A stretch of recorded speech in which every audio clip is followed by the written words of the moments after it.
Secondly, you might be interested in the middle 20s to the late 40s. My father had a cream and egg route out of our small town, Lorville, down close to the rivers between Lorville and Carrol and that area down in there.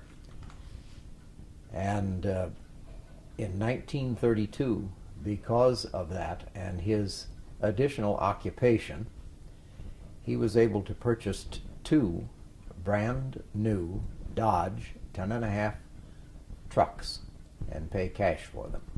Now I will just let you folks decide where the extra money came from, because the cream and egg route didn't pay that much. Perfect. I'm gonna let it roll, and we'll just have a conversation if that's all right. That's fine. So what year was this that you met Hank? Hank?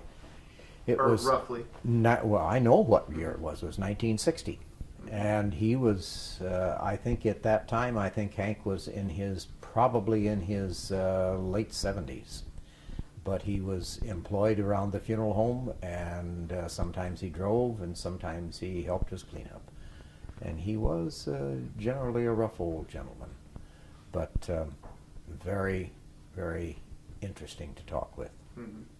And when he said, I know Templeton Rye, I used to drive for Al Capone, did you at that time know about Templeton Rye? Oh, I'd heard of Templeton Rye from the time I couldn't remember. I do not remember a time that I did not know of the production of Templeton Rye, particularly because of the incidents that I told you with my father. Mm-hmm.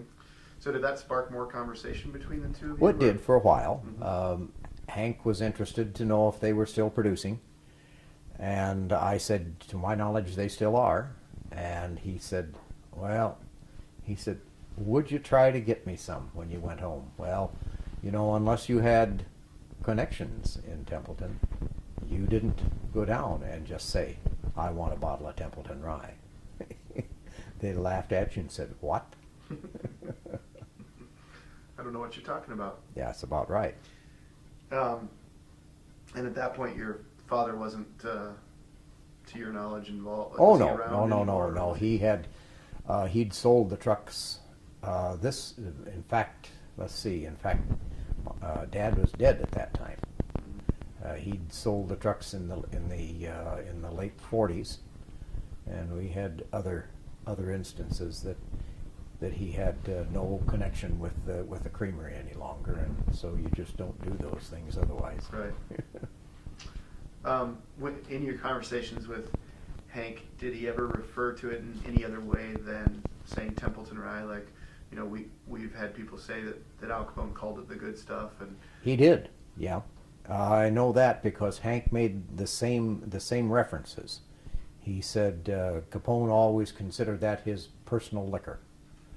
And he said he offered it only on important occasions to his acquaintances.